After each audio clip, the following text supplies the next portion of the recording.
A very good morning to all of you. So, students, here today is your first lecture of chemistry, and we will start from the very first chapter, that is some basic concept of chemistry. In this chapter, we will study only the concepts that is related to your previous knowledge or will attach to the future's concepts. So firstly, you have to know what is chemistry, that definition of chemistry. So chemistry is mainly branch of science deals with study of composition, structure and properties of matter. If you have any type of matter,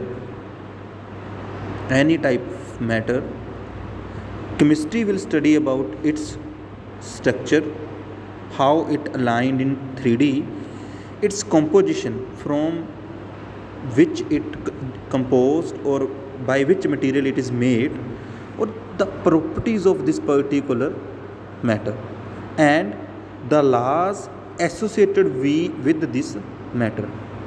So the chemistry basically study with the composition and structure of any matter. Now, what is matter? So we come to know about matter. Matter is that particular substance around us which occupies space and have mass, and whose presence can be felt by us. So whose presence can be felt by. So matter is which occupies some space, anything around us which occupies space and having mass and presence of which we can feel. So that is matter. There is classification, that how can matter be classified? It can be classified into two ways, that is physical classification and chemical classification. There are two classifications. So in physical classifications, matter is divided into solid, liquid and gas. As you studied in your previous classes 9th or 10th, solid, liquid and gas. In solids, they have fixed volume and fixed shape. Always they have fixed volume and fixed shape. For example, iron. So you can take any example, iron, gold, silver, anything you can take.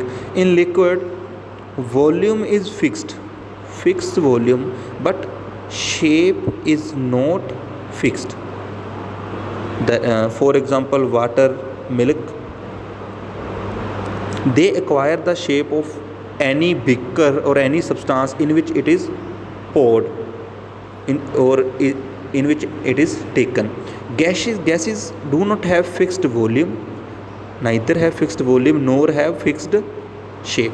So gases are those which do not have fixed shape or fixed volume. So they may take the volume of any container or shape of any container. So here you can see solid, liquid and gas. So gas, examples of gases are hydrogen, oxygen and carbon dioxide. The main thing here comes is that what is the difference between gas and vapor? This is new for you.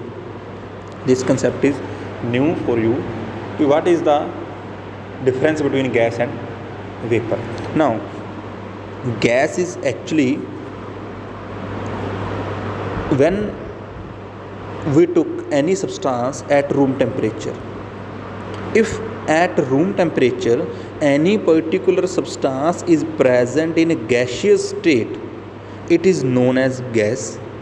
If at room temperature any substance is present in liquid form and at particular temperature it becomes gaseous, these are known as vapors. Means vapors are the substance which become liquid at room temperature, and gases are the substance which do not become or which exist as it is at room temperature. Gases are the substance which are gaseous at higher temperature or as well as room temperature. Vapors are the substance which becomes liquid at room temperature. So that is the major difference between both of them. Now, chemical classification, it is of two types, homogeneous and heterogeneous. Homogeneous means uniform composition and identical properties throughout the solution. We will learn it by, or we can understand it by some single example.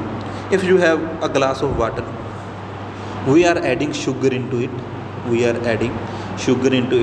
As the sugar dissolve all over the solution, sugar is dissolved at all over the solution. If you take one sip of that particular sugar solution, you will feel you can feel sugary taste, and when you take another sip, the same taste will be feel by you. Another sip, and you take another sip. The sips you are taking, in every sip you feel same taste. You will feel same taste because sugar is dissolved, or sugar is completely dissolved in this particular water. So it means homogeneous. Homogeneous means when the particular solute is completely dissolved in the solvent. Now there is another concept, homogeneous and heterogeneous. Homogeneous are those which have only one phase, and heterogeneous which have a number of phases. So we take two examples.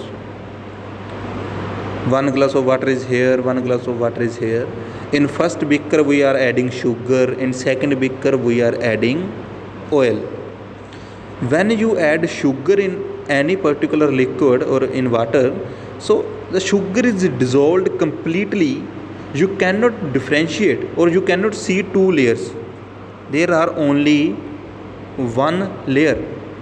All over solution is completely one layer. But when you add oil into water, you can clearly see a separation. Between water and oil. So there is a separation, and there are two phases present. So when there is only one phase present, it is called homogeneous, and when there is more than one phase present, then it is called heterogeneous. So this is the simple classification. The next is in chemical classification, they can divide this in another two factors, that is pure substance and mixture. So pure substance is that substance which contain only one kind of atoms, only one kind of substance or atoms, or in mixture there are more than one kind. We can take the example like pure substance is like sodium, or you can say water. The sodium element is pure substance. If you called sodium Na, then you don't have any another substance present in this. And you can take the example of water only has hydrogen and oxygen, no any other substance, extra substance is added into it.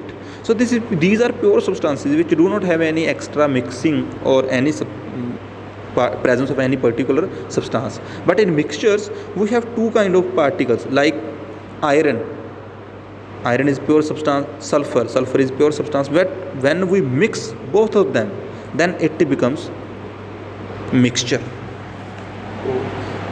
We can add any amount of iron and any amount of sulfur with each other, so the mixture is formed. So these are mixture. And now we can study, you can see that table, or you can see the pattern. Matters is divided into two classifications, physical and chemical. In physical, solid, liquid, gas, and in chemical, heterogeneous and homogeneous. And further classification of chemical is pure substance and mixture. Now we will study one by one. Pure substances are divided into elements and compounds.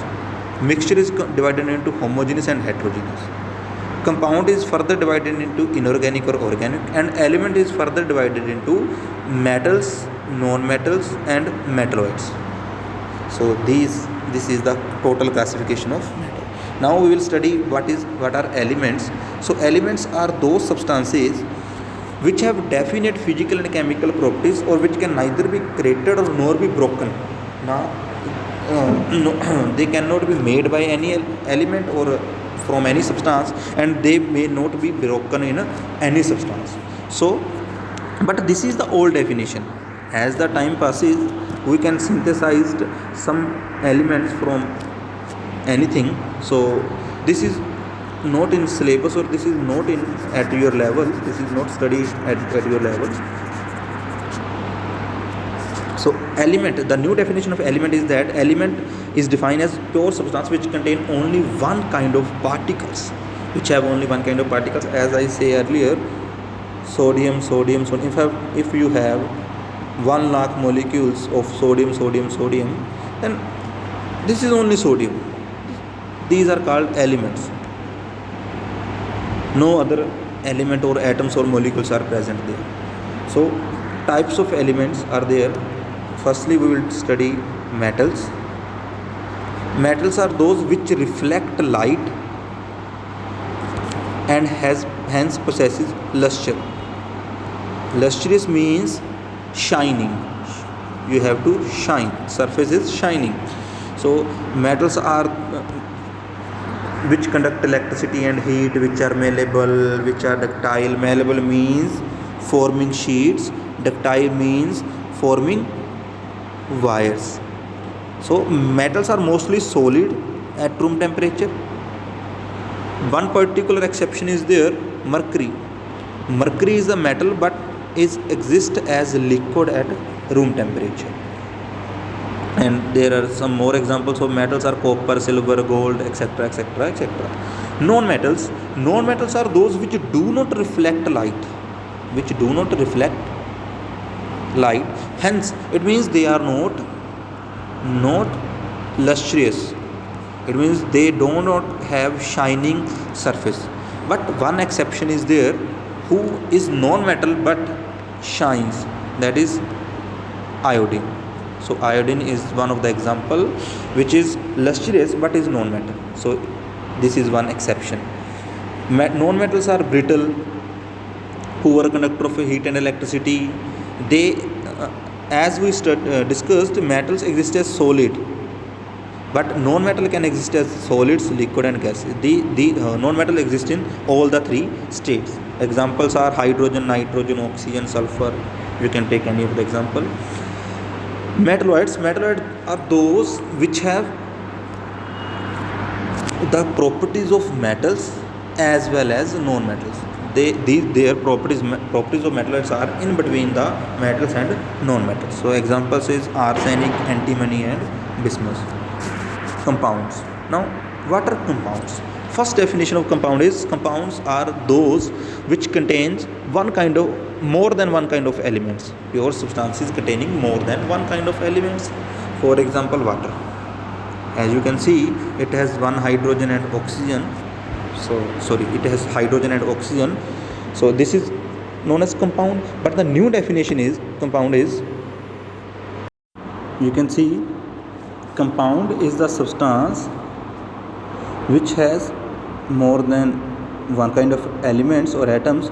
Or you can say, in the new definition, it is clear that a compound is the substance which has two different atoms, but the atoms are present in the same ratio always.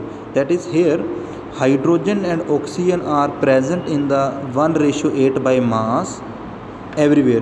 Whether you took the water of lakes, you took the water of RO, you took the water of hand pump, in all water molecules there is always 2 hydrogen and 1 oxygen is there, and the ratio of the mass of both of them will be 1:8 always. So compound is fixed. There are two types of compounds, organic compounds and inorganic compounds. Organic compounds are those which are obtained from animals and plants. Inorganic compounds are those which are obtained from minerals and rocks. So there are two types, which are obtained from animals and plants are known as organic, and which are obtained from rocks and minerals are known as inorganic. So examples of organic is hydrogen, oxygen, nitrogen, sulfur, etc. are organic. And example of inorganic, 118 elements are mainly obtained from rocks and minerals. So that's all for today. Thank you.